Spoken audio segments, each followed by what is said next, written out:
ಈ ಅನುಭವ ಖಂಡಿತವಾಗಿಯೂ ಪರಿಪೂರ್ಣತೆ ಹೊಂದುವಾಗ ಅದು ಶುಭ ಸಂದೇಶದ ಪ್ರಚಾರವಾಗಿ ಮಾರ್ಪಡುತ್ತದೆ. When this experience with Christ culminates, that culmination is evangelization. That culmination is evangelization. ನಾನು ಪ್ರಭು ಯೇಸು ಕ್ರಿಸ್ತರೊಂದಿಗೆ ಪಡೆದಿರುವ ಅನುಭವ ಪರಿಪೂರ್ಣತೆಯನ್ನು ಹೊಂದುವಾಗ ಅದನ್ನು ನಾನು ನನ್ನಲ್ಲಿ ಹಿಡಿದುಕೊಳ್ಳಲು ಸಾಧ್ಯವಿಲ್ಲ. ಅದು ಶುಭ ಸಂದೇಶವಾಗಿ, ಶುಭ ಸಂದೇಶ ಪ್ರಚಾರವಾಗಿ ಹೊರಹೊಮ್ಮುತ್ತದೆ. ಇಂದು ಅದನ್ನೇ ಪ್ರಭು ಯೇಸು ಕ್ರಿಸ್ತರು ನಮ್ಮಲ್ಲಿ ಎದುರು ನೋಡುತ್ತಿದ್ದಾರೆ, ವೀಕ್ಷಕರಾಗಿ ಅಲ್ಲ. ಮತ್ತೊಮ್ಮೆ ಈ ಹಬ್ಬವನ್ನು ನಾವು ಆಚರಿಸಲು ಸಿದ್ಧವಾಗುವಾಗ ಪ್ರಭು ಯೇಸು ಕ್ರಿಸ್ತರನ್ನು ನೋಡಿ ಕೇಳೋಣ, ಇಂದು ಈ ಪ್ರಭುವಿನ ವಾಕ್ಯ ನನ್ನಲ್ಲಿ ಮಾಡಿರುವ, ನನ್ನಲ್ಲಿ ಸೃಷ್ಟಿಸಿರುವ ವ್ಯತ್ಯಾಸವೇನು? ಏನನ್ನು ಪ್ರಭು ಯೇಸು ಕ್ರಿಸ್ತರು ಇಂದು ನನಗೆ ಈ ಶುಭ ಸಂದೇಶದ ಮೂಲಕ ಹೇಳಿದ್ದಾರೆ? ಏನೂ ನನಗೆ ಈ ಶುಭ ಸಂದೇಶದಿಂದ, ದೇವರ ವಾಕ್ಯದಿಂದ ಇಂದು ಏನೂ ನನಗೆ ನಡೆದಿಲ್ಲ ಎಂದರೆ ನಾನು ಪ್ರಭು ಯೇಸು ಕ್ರಿಸ್ತರನ್ನು ಭೇಟಿ ಮಾಡಿಲ್ಲ. If this gospel has made no effect on me, then I have not met the Lord. ಪ್ರಭು ಯೇಸು ಕ್ರಿಸ್ತರನ್ನು ನಾವು ಭೇಟಿ ಮಾಡುವುದು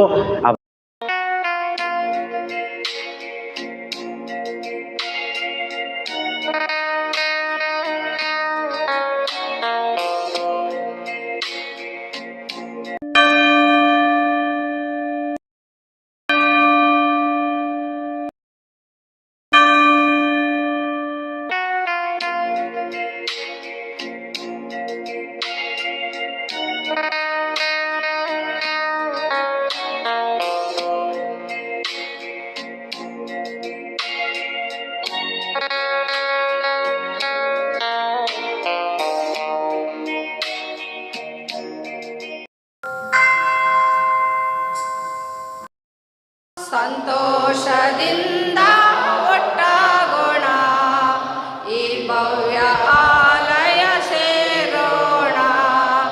ಸಂತೋಷದಿಂದ ಒಟ್ಟಾಗೋಣ, ಈ ಭವ್ಯ ಆಲಯ ಸೇರೋಣ.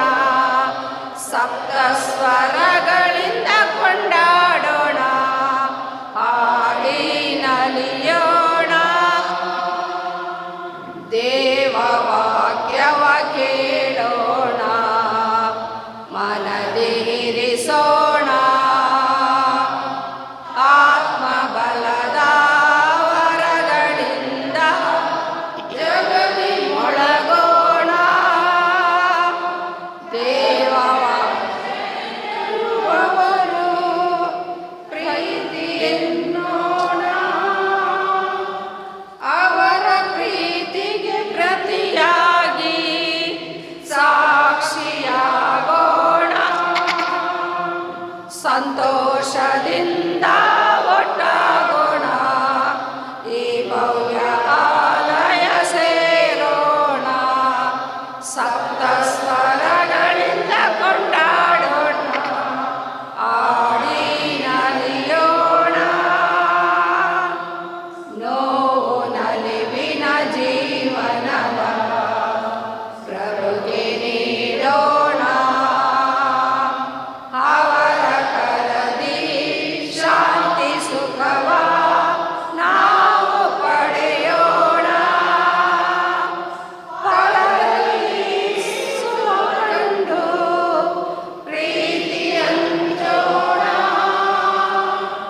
ಅವರ ಪ್ರೀತಿಗೆ ಪ್ರತಿಯಾಗಿ ಸಾಕ್ಷಿಯಾಗೋಣ.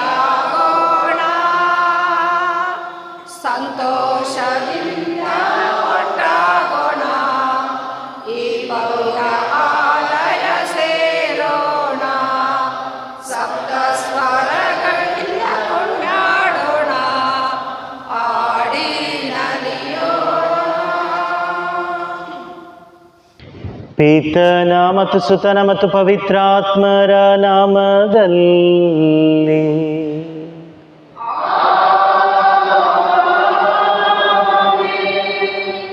ನಮ್ಮ ಪ್ರಭು ಯೇಸು ಕ್ರಿಸ್ತರ ಕೃಪಾವರವು, ದೇವರ ಪ್ರೀತಿಯು, ಪವಿತ್ರಾತ್ಮರ ಅನ್ಯೋನ್ಯತೆಯು ನಿಮ್ಮೆಲ್ಲರೊಡನೆ ಇರಲಿ.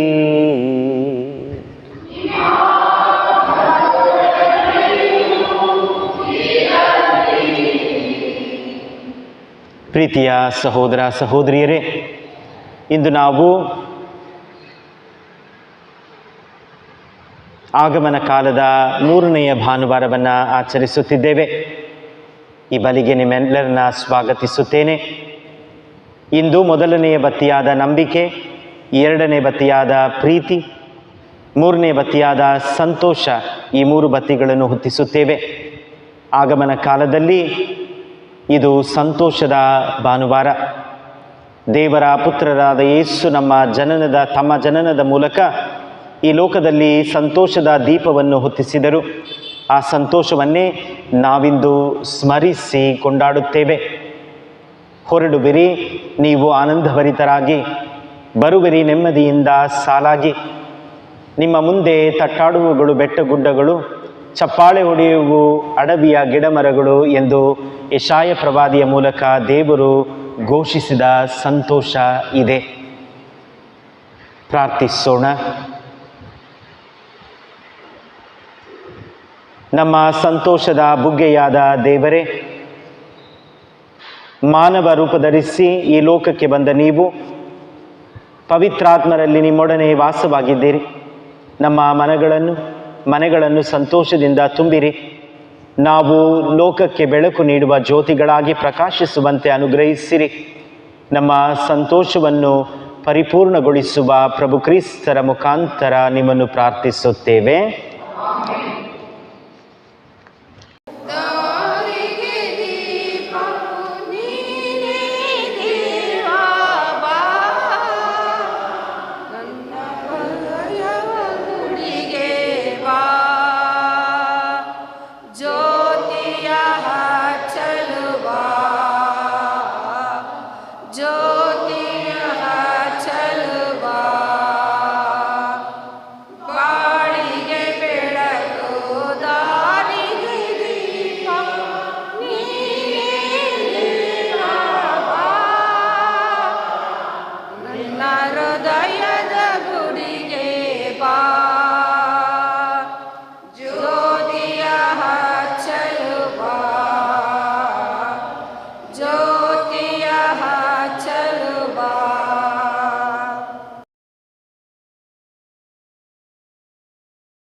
ಪ್ರಭು ನಿಮ್ಮೊಡನೆ ಇರಲಿ.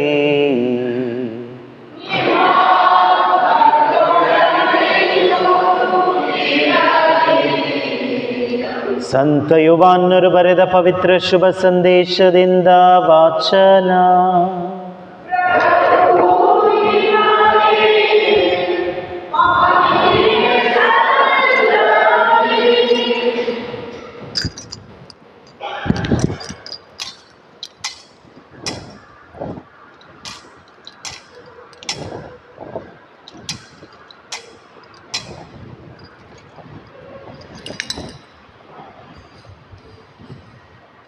ದೇವರು ಒಬ್ಬ ವ್ಯಕ್ತಿಯನ್ನು ಕಳುಹಿಸಿದರು.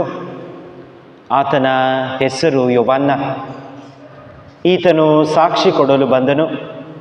ತನ್ನ ಮುಖಾಂತರ ಸರ್ವರು ವಿಶ್ವಾಸಿಸುವಂತೆ ಆ ಜ್ಯೋತಿಯನ್ನು ಕುರಿತು ಸಾಕ್ಷಿ ನೀಡಿದನು. ಈತನೇ ಜ್ಯೋತಿಯಾಗಿರಲಿಲ್ಲ, ಆ ಜ್ಯೋತಿಯನ್ನು ಕುರಿತು ಸಾಕ್ಷಿ ನೀಡಲೆಂದೇ ಬಂದವನು. ಜೆರುಸಲೇಮಿನ ಯಹೂದ್ಯ ಅಧಿಕಾರಿಗಳು ಯಾಜಕರನ್ನು, ಲೇವಿಯರನ್ನು ಯೋಹಾನನ ಬಳಿಗೆ ಕಳುಹಿಸಿದರು. ಇವರು ನೀನು ಯಾರು ಎಂದು ಪ್ರಶ್ನಿಸಿದರು. ಯೋಹಾನನು ಅದಕ್ಕೆ ಉತ್ತರವಾಗಿ, ಅಭಿಷಿಕ್ತನಾದ ಲೋಕೋದ್ಧಾರಕ ನಾನಲ್ಲ ಎಂದು ಸ್ಪಷ್ಟವಾಗಿ ಹೇಳಿದನು. ಏನನ್ನೂ ಮರೆಮಾಚಲಿಲ್ಲ. ಹಾಗಾದರೆ ನೀನು ಎಲಿಯನೋ ಎಂದು ಕೇಳಲು, ಅಲ್ಲ ಎಂದನು. ನೀನು ಬರಬೇಕಾಗಿದ್ದ ಪ್ರವಾದಿ ಇರಬಹುದೇ ಎಂದು ಮತ್ತೆ ಕೇಳಲು, ಅದೂ ಅಲ್ಲ ಎಂದು ಮರುನುಡಿದನು. ಹಾಗಾದರೆ ನೀನು ಯಾರೆಂದು ನಮಗೆ ತಿಳಿಸು, ನಮ್ಮನ್ನು ಕಳುಹಿಸಿದವರಿಗೆ ನಾವು ಉತ್ತರ ಕೊಡಬೇಕಾಗಿದೆ. ನಿನ್ನನ್ನು ಕುರಿತು ನೀನು ಏನು ಹೇಳುತ್ತಿ ಎಂದು ಅವರು ಮತ್ತೊಮ್ಮೆ ಕೇಳಿದರು. ಅದಕ್ಕೆ ಯೋಹಾನನು, ಪ್ರಭುವಿನ ಮಾರ್ಗವನ್ನು ನೇರಗೊಳಿಸಿರೆಂದು ಬೆಂಗಾಡಿನಲ್ಲಿ ಕೂಗುವ ಸ್ವರವೇ ನಾನು ಎಂದು ಪ್ರವಾದಿ ಯೆಶಾಯನ ಮಾತುಗಳಲ್ಲೇ ಉತ್ತರ ಕೊಟ್ಟನು. ಆಗ ಫರಿಸಾಯರ ಕಡೆಯಿಂದ ಬಂದಿದ್ದ ಕೆಲವರು, ನೀನು ಲೋಕೋದ್ಧಾರಕನಾಗಲಿ, ಎಲೀಯನಾಗಲಿ, ಬರಬೇಕಾಗಿದ್ದ ಪ್ರವಾದಿಯಾಗಲಿ ಅಲ್ಲವೆಂದ ಮೇಲೆ ಸ್ನಾನ ದೀಕ್ಷೆ ಕೊಡುವುದೇಕೆ ಎಂದು ಪ್ರಶ್ನಿಸಿದರು. ಪ್ರತ್ಯುತ್ತರವಾಗಿ ಯೋಹಾನನು, ನಾನು ನಿಮಗೆ ನೀರಿನಿಂದ ಸ್ನಾನ ದೀಕ್ಷೆ ಕೊಡುತ್ತಿದ್ದೇನೆ, ನಿಮಗೆ ತಿಳಿಯದ ಒಬ್ಬ ವ್ಯಕ್ತಿ ನಿಮ್ಮ ನಡುವೆ ಇದ್ದಾರೆ, ನನ್ನ ಬಳಿಕ ಬರಬೇಕಾಗಿದ್ದವರು ಅವರೇ, ಅವರ ಪಾದರಕ್ಷೆಗಳನ್ನು ಬಿಚ್ಚುವುದಕ್ಕೂ ನಾನು ಯೋಗ್ಯನಲ್ಲ ಎಂದನು. ಯೋಹಾನನು ಸ್ನಾನ ದೀಕ್ಷೆ ಕೊಡುತ್ತಿದ್ದ ಜೋರ್ದಾನ್ ನದಿಯ ಆಚೆ ದಡದಲ್ಲಿ ಬೆಥಾನಿಯ ಎಂಬಲ್ಲಿ ಇದೆಲ್ಲವೂ ನಡೆಯಿತು.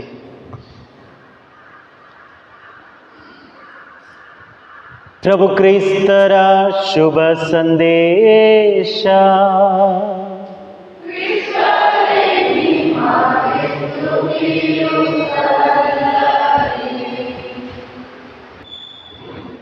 ಪ್ರಭು ಕ್ರಿಸ್ತರಲ್ಲಿ ನನ್ನ ಆತ್ಮೀಯ ಸಹೋದರ ಸಹೋದರಿಯರೇ, ಆಗಮನ ಕಾಲದ 3ನೆಯ ಭಾನುವಾರದಲ್ಲಿ ನಾವು ಕಾಲಿಟ್ಟಿದ್ದೇವೆ. ಈ ಮೂರನೆಯ ಭಾನುವಾರವನ್ನು ಹರುಷದ ಭಾನುವಾರ, ಸಂತೋಷದ ಭಾನುವಾರ ಎಂದು ಕರೆಯುತ್ತೇವೆ. ಲತ್ತಿನ್ ಭಾಷೆಯಲ್ಲಿ ಗೌದೇತೆ ಎಂದು ಹೇಳುತ್ತೇವೆ. ಗೌದೇತೆ ಎಂದರೆ ಸಂತೋಷ, ಹರುಷ. ಈ ಸಂತೋಷಕ್ಕೆ, ಹರುಷಕ್ಕೆ ಕಾರಣರಾದ ಪ್ರಭು ಯೇಸು ಕ್ರಿಸ್ತರ ಜನನ ಪುನಃ ನಮ್ಮನ್ನು ಆ ಸಂತೋಷದಿಂದ ತುಂಬುತ್ತದೆ. ಇಂದು ಈ ಸಂತೋಷದ ಭಾನುವಾರವನ್ನು ಆಚರಿಸುವಾಗ ಈ ನಿಜವಾದ ಸಂತೋಷ ನಮ್ಮ ಜೀವನದಲ್ಲಿ, ಕ್ಷಣಿಕ ಆನಂದಗಳು ಅನೇಕ ಬಾರಿ ಈ ಕ್ಷಣಿಕ ಆನಂದಗಳಿಗಾಗಿ ನಿರಂತರ ಹರುಷವನ್ನು ಕಳೆದುಕೊಂಡಿದ್ದೇವೆ ಅಥವಾ ಕಳೆದುಕೊಳ್ಳುವ ಕಾರ್ಯಗಳನ್ನು ಮಾಡಿದ್ದೇವೆ. ಇಂದು ಈ ನೈಜ ನಿರಂತರ ಹರುಷವನ್ನು ಯಾರಿಂದ ಪಡೆಯಲು ಸಾಧ್ಯ? ಹೇಗೆ ಸಾಧ್ಯ?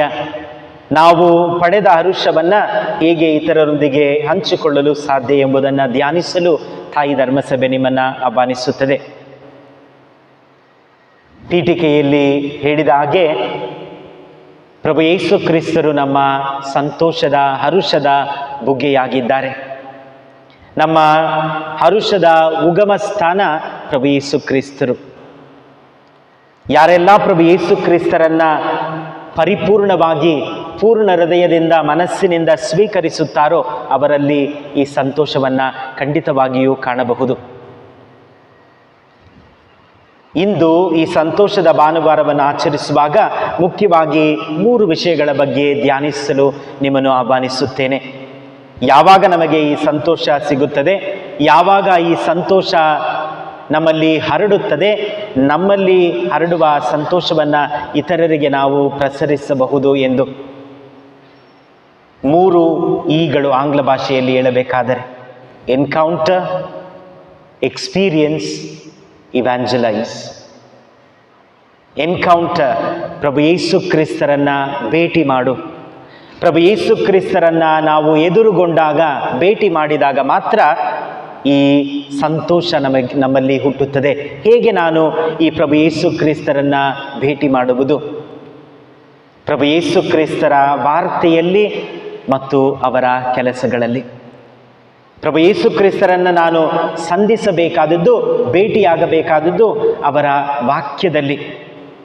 ನಿಜವಾಗಲೂ ನಾನು ಈ ಪ್ರಭು ಯೇಸು ಕ್ರಿಸ್ತರನ್ನು ಭೇಟಿಯಾಗುತ್ತಿದ್ದೇನೆಯೇ? ಪ್ರಭು ಯೇಸು ಕ್ರಿಸ್ತರು ನನ್ನೊಡನೆ ಮಾತನಾಡುತ್ತಿದ್ದಾರೆಯೇ ಎಂಬುದನ್ನು ನಾವು ಯೋಚಿಸಿ ನೋಡಬೇಕಾದರೆ ಈ ಪ್ರಭು ಯೇಸು ಕ್ರಿಸ್ತರ ವಾಕ್ಯ ನನ್ನ ಜೀವನದ ಮೇಲೆ ಬೀರಿರುವ ಪರಿಣಾಮವೇನು? ಪ್ರಭು ಯೇಸು ಕ್ರಿಸ್ತರ ಕೆಲಸಗಳು, ಪ್ರಭು ಯೇಸು ಕ್ರಿಸ್ತರ ಕಾರ್ಯ ನನ್ನ ಜೀವನದಲ್ಲಿ ತಂದಿರುವ ಬದಲಾವಣೆಗಳೇನು? ಈ ವಾಕ್ಯವು ನನಗೆ ದಾರಿದೀಪವಾಗಿದೆಯೇ? ಸಂತೋಷದ ಬುಗ್ಗೆಯಾಗಿದೆಯೇ? ಸಾಂತ್ವನವಾಗಿದೆಯೇ? ಈ ವಾಕ್ಯವು ನನಗೆ ಸಮಾಧಾನವನ್ನು ತಂದಿದೆಯೇ? ನನ್ನ ಜೀವನವನ್ನು ಹೊಸದಾಗಿ ಪುನಃ ರೂಪಿಸುತ್ತಿದೆಯೇ? ಹೀಗೆ ಈ ವಾಕ್ಯ ಯಾವಾಗೆಲ್ಲ ನಮ್ಮ ಜೀವನದಲ್ಲಿ ಅದರ ಪಾತ್ರವನ್ನು ವಹಿಸುತ್ತಿದ್ದೇವೆ, ಖಂಡಿತವಾಗಿಯೂ ನಾವು ಪ್ರಭು ಯೇಸು ಕ್ರಿಸ್ತರನ್ನು ಭೇಟಿ ಮಾಡುತ್ತಿದ್ದೇವೆ. ಅವರ ವಾಕ್ಯದಲ್ಲಿ ವಿ ಆರ್ ಎನ್ಕೌಂಟರಿಂಗ್ ದ ಲಾರ್ಡ್. ಪ್ರತಿ ಸಂಸ್ಕಾರದಲ್ಲಿಯೂ ಆ ಪ್ರಭು ಯೇಸು ಕ್ರಿಸ್ತರನ್ನು ನಾವು ಭೇಟಿ ಮಾಡುತ್ತಿದ್ದೇವೆ. ಅವರ ವಾಕ್ಯದಲ್ಲಿ, ಅವರ ಆಚರಣೆಗಳಲ್ಲಿ, ಕಾರ್ಯಗಳಲ್ಲಿ ನಾವು ಪ್ರಭು ಯೇಸು ಕ್ರಿಸ್ತರನ್ನು ಭೇಟಿ ಮಾಡುತ್ತಿದ್ದೇವೆ. ಇದು ಈ ಹರುಷದ ಉಗಮವಾಗಿದೆ, ಪ್ರಾರಂಭವಾಗಿದೆ. ಈ ಹರುಷ ಕೇವಲ ಈ ಭೇಟಿಯಲ್ಲಿ ಮುಗಿದು ಹೋಗುವುದಿಲ್ಲ. ಈ ಹರುಷ ನಮ್ಮಲ್ಲಿ ಹರಡಬೇಕು, ಬೆಳೆಯಬೇಕು ಎಂದರೆ ಪ್ರಭು ಯೇಸು ಕ್ರಿಸ್ತರ ಅನುಭವ ಬೇಕು. ಪ್ರಭು ಯೇಸು ಕ್ರಿಸ್ತರ ಅನುಭವ ಬೇಕು. ಲೂಕನ ಶುಭ ಸಂದೇಶದಲ್ಲಿ ನಾವು ನೋಡುತ್ತೇವೆ, ಆ ಅನುಭವವನ್ನು ಪಡೆದ 72 ಮಂದಿ ಶಿಷ್ಯರು ಮತ್ತೆ ಬರುತ್ತಾರೆ. ಪ್ರಭು ಯೇಸು ಕ್ರಿಸ್ತರು ಅವರನ್ನು ಕಳುಹಿಸಿದ್ದಾರೆ, ಹೋಗಿ ಎಲ್ಲರಿಗೂ ಶುಭ ಸಂದೇಶವನ್ನು ಸಾರಿರಿ ಎಂದು. ಪುನಃ ಬಂದಾಗ ಹೇಳುತ್ತಾರೆ, ಪ್ರಭುವೇ, ನಿಮ್ಮ ಹೆಸರಿನಲ್ಲಿ ನಾವು ದೆವ್ವಗಳನ್ನು ಓಡಿಸಿದೆವು. ಯಾರೆಲ್ಲ ಅನಾರೋಗ್ಯದಿಂದ ನರಳುತ್ತಿದ್ದರೋ ಅವರಿಗೆ ನಾವು ಆರೋಗ್ಯವನ್ನು ನೀಡಿದೆವು. ನಿಮ್ಮ ಹೆಸರಿನಲ್ಲಿ, ನಿಮ್ಮ ಹೆಸರ ಶಕ್ತಿಯನ್ನು ಅನುಭವಿಸುವುದರಾಗಿ ಈಗ ಮತ್ತೆ ಬಂದಿದ್ದೇವೆ ಎಂದು ಹರುಷದಿಂದ ಬರುತ್ತಾರೆ. ಯೋಹಾನನ ಶುಭ ಸಂದೇಶದಲ್ಲಿ ಓದುತ್ತೇವೆ, ಸ್ನಾನಿಕ ಯೋಹಾನನ 2 ಶಿಷ್ಯರು ಪ್ರಭು ಯೇಸು ಕ್ರಿಸ್ತರನ್ನು ನೋಡಿ ಅವರನ್ನು ಹಿಂಬಾಲಿಸುತ್ತಾರೆ. ಆಂದ್ರೆಯ ಮತ್ತು ಇನ್ನೊಬ್ಬ. ನೀವು ಎಲ್ಲಿ ತಂಗಿದ್ದೀರಿ? ಅದು ಭೇಟಿ. ಅದೇ ಮೊದಲ ಸ್ಥಾನ. ಪ್ರಪ್ರಥಮವಾಗಿ ಆ ಹರುಷ ಪ್ರಾರಂಭವಾಗುವುದು ಅಲ್ಲೇ. ನೀವು ಎಲ್ಲಿ ತಂಗಿದ್ದೀರಿ? ಬರೀ ಭೇಟಿ ಮಾತ್ರ. It is just an encounter. The encounter must lead us to experience. ನಮ್ಮ ಭೇಟಿಯು ನಮ್ಮನ್ನು ಆ ಅನುಭವದೆಡೆಗೆ ಕರೆದುಕೊಂಡು ಹೋಗಬೇಕು. ಆ ಯೋಹಾನನ 2 ಮಂದಿ ಶಿಷ್ಯರನ್ನು ನೋಡಿ ಪ್ರಭು ಯೇಸು ಕ್ರಿಸ್ತರು ಹೇಳುತ್ತಾರೆ, ಬಂದು ನೋಡಿ. ಈ ಭೇಟಿ ಅವರನ್ನು ಅನುಭವಕ್ಕೆ ಕರೆಯುತ್ತಿದೆ. ಪ್ರಭುವೇ, ನೀವು ಎಲ್ಲಿ ತಂಗಿದ್ದೀರಿ? ಗುರುವೇ, ನೀವು ಎಲ್ಲಿ ತಂಗಿದ್ದೀರಿ? ಅದು ಅವರ ಮೊದಲ ಭೇಟಿ ಪ್ರಭುವಿನೊಂದಿಗೆ. ಆ ಭೇಟಿಯು ಅವರನ್ನು ಅನುಭವಕ್ಕೆ ಕರೆದುಕೊಂಡು ಹೋಗುತ್ತಿದೆ. ಪ್ರಭು ಯೇಸು ಕ್ರಿಸ್ತರು ಹೇಳುತ್ತಾರೆ, ಬಂದು ನೋಡಿ. ಶುಭ ಸಂದೇಶದಲ್ಲಿ ನಾವು ಓದುತ್ತೇವೆ, ಅವರು ಪ್ರಭುವಿನೊಂದಿಗೆ ಹೋದರು, ಅವರೊಡನೆ ತಂಗಿದರು. ಆ ಅನುಭವದ ನಂತರ ಅವರ ಹೃದಯಗಳಲ್ಲಿ ಹರುಷ. ಯಾವ ರೀತಿಯ ಹರುಷ? ನಾವು ಲೋಕೋದ್ಧಾರಕರನ್ನು ಕಂಡುಬಿಟ್ಟಿದ್ದೇವೆ, ಮೆಸ್ಸಿಯಾವನ್ನು ಕಂಡಿದ್ದೇವೆ ಎಂದು ಹರುಷದಿಂದ ಹೋಗಿ ಎಲ್ಲರಿಗೂ ಹೇಳುತ್ತಾರೆ. ಆ ಹರುಷವನ್ನೇ ಜಕ್ಕೇಯನಲ್ಲಿಯೂ ಕಾಣುತ್ತೇವೆ. ಆ ಮರದ ಮೇಲೆ ಅವನು ಹತ್ತಿ ಕುಳಿತು ಪ್ರಭು ಯೇಸು ಕ್ರಿಸ್ತರನ್ನು ನೋಡಿದಾಗ ಅದು ಭೇಟಿ, ಮೊದಲನೆಯ ಆ ಒಂದು ಸ್ಥಾನ. ಅಲ್ಲಿಂದ ಪ್ರಭು ಯೇಸು ಕ್ರಿಸ್ತರ ಅನುಭವಕ್ಕೆ ಕರೆ ನೀಡುತ್ತಿದ್ದಾರೆ. ಜಕ್ಕೇಯ, ಇಳಿದು ಬಾ, ನಾನು ನಿನ್ನ ಮನೆಯಲ್ಲಿ ಇಂದು ತಂಗಬೇಕು. ಆ ಅನುಭವದ ನಂತರವೇ ಎಲ್ಲವೂ ಬದಲಾಗುತ್ತದೆ. ಆ ಸಮಾರ್ಯದ ಮಹಿಳೆ ಬಾವಿಯ ಬಳಿ ನಿಂತಿದ್ದಾಗ, ನನಗೆ ಕುಡಿಯಲು ಕೊಂಚ ನೀರು ಕೊಡು ಎಂದು ಪ್ರಭು ಯೇಸು ಕ್ರಿಸ್ತರು ಕೇಳಿದಾಗ ಅದು ಭೇಟಿ, ಅದು ಮೊದಲು. ತದನಂತರ ನಿಧಾನವಾಗಿ ಪ್ರಭು ಯೇಸು ಕ್ರಿಸ್ತರು ಅನುಭವಕ್ಕೆ ಕರೆ ನೀಡುತ್ತಿದ್ದಾರೆ. ಪ್ರಭು ಯೇಸು ಕ್ರಿಸ್ತರೊಂದಿಗೆ ನಮಗೆ ನಡೆಯುವ ಭೇಟಿ ನಮ್ಮನ್ನು ಒಂದು ಆಳವಾದ ಅನುಭವಕ್ಕೆ ಆಹ್ವಾನಿಸುತ್ತದೆ. ಅವರ ವಾರ್ತೆ ನಮ್ಮನ್ನು ಅನುಭವಕ್ಕೆ ಕರೆಯುತ್ತದೆ. ಪ್ರತಿ ಆಚರಣೆ ನಮ್ಮನ್ನು ಆ ಅನುಭವದೆಡೆಗೆ ಕರೆಯುತ್ತದೆ. The Lord does not want us to be spectators. ಈಗ ಏನೋ ಒಂದು ಕ್ರಿಕೆಟ್ ಮ್ಯಾಚ್ ನೋಡೋಕೆ ಹೋಗ್ತೇವೆ, ಅಥವಾ ಏನೋ ಒಂದು ಮದುವೆಗೆ ಇನ್ನೊಂದು ಕಾರ್ಯಕ್ರಮಕ್ಕೆ ಹೋಗುತ್ತೇವೆ. ಅಲ್ಲಿ ನಾವು ಅದರಲ್ಲಿ ಸಂಪೂರ್ಣವಾಗಿ ಭಾಗವಹಿಸುತ್ತಿಲ್ಲ, ಬರೀ ವೀಕ್ಷಕರು ಮಾತ್ರ. ಪ್ರಭು ಯೇಸು ಕ್ರಿಸ್ತರು ಇಲ್ಲಿ ನಮ್ಮನ್ನು ವೀಕ್ಷಕರಾಗಿ ಕರೆ ನೀಡಿಲ್ಲ, ಅವರನ್ನು ಅನುಭವಿಸಲು ಕರೆ ನೀಡಿದ್ದಾರೆ. It is an invitation to experience Jesus, and the joy spreads in experiencing the Lord. ಆ ಹರುಷ ಹರಡುವುದು ಪ್ರಭು ಯೇಸು ಕ್ರಿಸ್ತರನ್ನು ನಾವು ವೈಯಕ್ತಿಕವಾಗಿ ಅನುಭವಿಸುವಾಗ ಮಾತ್ರ, ವೀಕ್ಷಕರಾಗಿ ಇರಬೇಕಾದರೆ ಅಲ್ಲ. ಏನೋ ಗುರುಗಳು ಮಾಡುತ್ತಿದ್ದಾರೆ, ಪ್ರಬೋಧನೆ ನೀಡುತ್ತಿದ್ದಾರೆ, ವಾಕ್ಯವನ್ನು ಓದುತ್ತಿದ್ದಾರೆ, ನಾನು ಸಹ ಕೇಳಿಸಿಕೊಳ್ಳಲು ಬಂದಿದ್ದೇನೆ ಎಂಬ ಮನೋಭಾವವಿದ್ದರೆ ಖಂಡಿತವಾಗಿಯೂ ಆ ಹರುಷ ಎಂದಿಗೂ ನಮ್ಮದಾಗುವುದಿಲ್ಲ, ಆ ಆನಂದ ಎಂದಿಗೂ ನಮ್ಮದಾಗುವುದಿಲ್ಲ. ಅದು ಎಲ್ಲಿಯೋ ಇರುವ ಆನಂದವಾಗಿಯೇ ಉಳಿಯುತ್ತದೆ. ಇಲ್ಲಿ ನಾವು ವೀಕ್ಷಕರಾಗಿ ಬಂದಿಲ್ಲ, ಪ್ರಭು ಯೇಸು ಕ್ರಿಸ್ತರನ್ನು ಅನುಭವಿಸಲು ಬಂದಿದ್ದೇವೆ. ಈ ಭೇಟಿ ನಮ್ಮನ್ನು ಅನುಭವದೆಡೆಗೆ ಕರೆದುಕೊಂಡು ಹೋಗಬೇಕು. ಆ ಅನುಭವ ಅದನ್ನು ಹರಡುವಂತೆ, ಎಲ್ಲರಿಗೂ ನೀಡುವಂತೆ ಮಾಡುತ್ತದೆ. ಆಂದ್ರೇಯ ಮತ್ತು ಆ ಮತ್ತೊಬ್ಬ ಶಿಷ್ಯನಿಗೆ ನಡೆದಿದ್ದು ಏನು? ಪ್ರಭು ಯೇಸು ಕ್ರಿಸ್ತರನ್ನು ಅನುಭವಿಸುತ್ತಾರೆ, ಸಂತೋಷ ಅನುಭವವನ್ನು ಹೋಗಿ ಹಂಚಿಕೊಳ್ಳುತ್ತಾರೆ. ಸಿಮೋನನಿಗೆ ಹೇಳುತ್ತಾರೆ, ನಾವು ಮೆಸ್ಸಿಯಾವನ್ನು ನೋಡಿದ್ದೇವೆ, ಲೋಕೋದ್ಧಾರಕನನ್ನು ನೋಡಿದ್ದೇವೆ. ಜಕ್ಕೇಯ ಆ ಮನೆಗೆ ಹೋಗುತ್ತಾರೆ, ಪ್ರಭುವನ್ನು ಭೇಟಿ ಮಾಡಿದ ಆ ಮರದ ಮೇಲೆ. ತದನಂತರ ಪ್ರಭು ಯೇಸು ಕ್ರಿಸ್ತರು ಅವರ ಮನೆಗೆ ಹೋಗುತ್ತಾರೆ. ಆ ಅನುಭವದ ನಂತರ ಜಕ್ಕೇಯ ನುಡಿದ ಮಾತುಗಳು, ಪ್ರಭುವೇ, ಯಾರಿಗಾದರೂ ನಾನು ಮೋಸ ಮಾಡಿದ್ದರೆ ಇಂದು ಎಲ್ಲವನ್ನ ಸರಿ ಮಾಡಿಬಿಡುತ್ತೇನೆ. ಆ ಆನಂದವನ್ನು ಹಂಚಿಕೊಳ್ಳುತ್ತಿದ್ದಾನೆ. ಆ ಬಾವಿಯ ಬಳಿ ಇದ್ದ ಮಹಿಳೆ, ಸಮಾರ್ಯದ ಮಹಿಳೆ, ಪ್ರಭು ಯೇಸು ಕ್ರಿಸ್ತರು ನೀರನ್ನು ಕೇಳುತ್ತಾರೆ, ಭೇಟಿ. ತದನಂತರ ಅವಳ ಜೀವನದೊಂದಿಗೆ ಪ್ರಭು ಯೇಸು ಕ್ರಿಸ್ತರು ಮಾತನಾಡಲು ಪ್ರಾರಂಭಿಸುತ್ತಾರೆ, ಎಲ್ಲವನ್ನ ಹೇಳುತ್ತಾರೆ. ಅನುಭವ. ಆ ಅನುಭವದ ಕೊನೆಯಲ್ಲಿ ಆಕೆ ಓಡೋಡಿ ಹಳ್ಳಿಗೆ ಹೋಗಿ ಎಲ್ಲರಿಗೂ ಹೇಳುತ್ತಾರೆ, ನಾನು ನನ್ನ ಜೀವನವನ್ನೇ ನನ್ನ ಮುಂದೆ ತೆರೆದಿಟ್ಟ ಮೆಸ್ಸಿಯಾವನ್ನು ನೋಡಿದ್ದೇನೆ, ಬನ್ನಿ. ಈ ಅನುಭವ ಖಂಡಿತವಾಗಿಯೂ ಪರಿಪೂರ್ಣತೆ ಹೊಂದುವಾಗ ಅದು ಶುಭ ಸಂದೇಶದ ಪ್ರಚಾರವಾಗಿ ಮಾರ್ಪಡುತ್ತದೆ. When this experience with Christ culminates, that culmination is evangelization. That culmination is evangelization. ನಾನು ಪ್ರಭು ಯೇಸು ಕ್ರಿಸ್ತರೊಂದಿಗೆ ಪಡೆದಿರುವ ಅನುಭವ ಪರಿಪೂರ್ಣತೆಯನ್ನು ಹೊಂದುವಾಗ ಅದನ್ನು ನಾನು ನನ್ನಲ್ಲಿ ಹಿಡಿದುಕೊಳ್ಳಲು ಸಾಧ್ಯವಿಲ್ಲ. ಅದು ಶುಭ ಸಂದೇಶವಾಗಿ, ಶುಭ ಸಂದೇಶ ಪ್ರಚಾರವಾಗಿ ಹೊರಹೊಮ್ಮುತ್ತದೆ. ಇಂದು ಅದನ್ನೇ ಪ್ರಭು ಯೇಸು ಕ್ರಿಸ್ತರು ನಮ್ಮಲ್ಲಿ ಎದುರು ನೋಡುತ್ತಿದ್ದಾರೆ, ವೀಕ್ಷಕರಾಗಿ ಅಲ್ಲ. ಮತ್ತೊಮ್ಮೆ ಈ ಹಬ್ಬವನ್ನು ನಾವು ಆಚರಿಸಲು ಸಿದ್ಧವಾಗುವಾಗ ಪ್ರಭು ಯೇಸು ಕ್ರಿಸ್ತರನ್ನು ನೋಡಿ ಕೇಳೋಣ, ಇಂದು ಈ ಪ್ರಭುವಿನ ವಾಕ್ಯ ನನ್ನಲ್ಲಿ ಮಾಡಿರುವ, ನನ್ನಲ್ಲಿ ಸೃಷ್ಟಿಸಿರುವ ವ್ಯತ್ಯಾಸವೇನು? ಏನನ್ನು ಪ್ರಭು ಯೇಸು ಕ್ರಿಸ್ತರು ಇಂದು ನನಗೆ ಈ ಶುಭ ಸಂದೇಶದ ಮೂಲಕ ಹೇಳಿದ್ದಾರೆ? ಏನೂ ನನಗೆ ಈ ಶುಭ ಸಂದೇಶದಿಂದ, ದೇವರ ವಾಕ್ಯದಿಂದ ಇಂದು ಏನೂ ನನಗೆ ನಡೆದಿಲ್ಲ ಎಂದರೆ ನಾನು ಪ್ರಭು ಯೇಸು ಕ್ರಿಸ್ತರನ್ನು ಭೇಟಿ ಮಾಡಿಲ್ಲ. If this gospel has made no effect on me, then I have not met the Lord. ಪ್ರಭು ಯೇಸು ಕ್ರಿಸ್ತರನ್ನು ನಾವು ಭೇಟಿ ಮಾಡುವುದು ಅವರ ವಾರ್ತೆಯಲ್ಲಿ, ಅವರ ಆಚರಣೆಯಲ್ಲಿ ಮಾತ್ರ. ಇಲ್ಲಿ ಅವರನ್ನು ನಾನು ಭೇಟಿ ಮಾಡದಿದ್ದರೆ ಖಂಡಿತವಾಗಿಯೂ ಇದನ್ನು ತೆಗೆದುಕೊಂಡು ನಾವು ಹೋಗಿ ಇತರರಿಗೆ ನೀಡಲು ಸಾಧ್ಯವಿಲ್ಲ. ಅದನ್ನೇ ಸಂತ ಮದರ್ ತೆರೇಸರವರು ಹೇಳುತ್ತಿದ್ದರು. ಜನರಿಗೆ ನಾನು ಸೇವೆ ಮಾಡುವಂಥ ಆ ಶಕ್ತಿಯನ್ನು ನನಗೆ ನೀಡುವುದು ಪರಮಪ್ರಸಾದದಲ್ಲಿರುವ ಪ್ರಭು ಯೇಸು ಕ್ರಿಸ್ತರು ಎಂದು ಹೇಳುತ್ತಿದ್ದರು.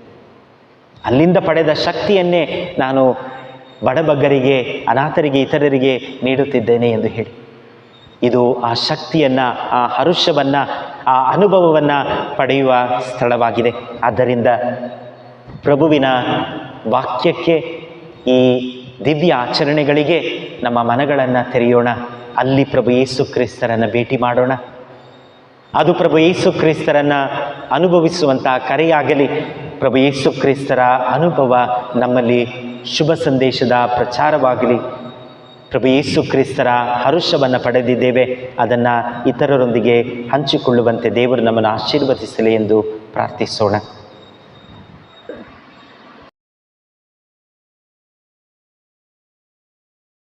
ಸಂತೋಷ ಉಕ್ಕುತ್ತೆ, ಸಂತೋಷ ಉಕ್ಕುತ್ತೆ, ಸಂತೋಷಕ್ಕೆ ಉಕ್ಕುತ್ತೆ. ಹಲ್ಲೆಲೂಯಾ, ಯೇಸು ನಮ್ಮ ರಕ್ಷಕ, ನಮ್ಮ ಪಾಪ ತೊಳೆದ. ಸಂತೋಷಕ್ಕೆ ಉಕ್ಕುತ್ತೆ, ಸಂತೋಷ ಉಕ್ಕುತ್ತೆ, ಸಂತೋಷ ಉಕ್ಕುತ್ತೆ, ಸಂತೋಷಕ್ಕೆ ಉಕ್ಕುತ್ತೆ. ಹಲ್ಲೆಲೂಯಾ, ಯೇಸು ನಮ್ಮ ರಕ್ಷಕ, ನಮ್ಮ ಪಾಪ ತೊಳೆದ. ಸಂತೋಷಕ್ಕೆ ಉಕ್ಕುತ್ತೆ.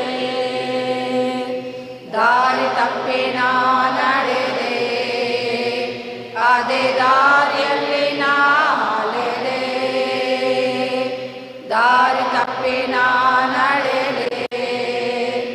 ಅದೇ ದಾರಿಯಲ್ಲಿ ನಾ ಅಲೆದೆ. ಆದರೆ ಯೇಸು ಕೈ ಬಿಡದೆ ತಾನೇ ಬಂದು ರಕ್ಷಿಸಿದ. ಆದರೆ ಯೇಸು ಕೈ ಬಿಡದೆ ತಾನೇ ಬಂದು ರಕ್ಷಿಸಿದ. ಇಂಥ ಒಳ್ಳೆ ಯೇಸು ನನ್ನ ಸ್ವಂತ ರಕ್ಷಕ. ಓಹೋ ಸಂತೋಷ ಉಕ್ಕುತ್ತೆ, ಸಂತೋಷ ಉಕ್ಕುತ್ತೆ, ಸಂತೋಷ ಉಕ್ಕೆ ಉಕ್ಕುತ್ತೆ.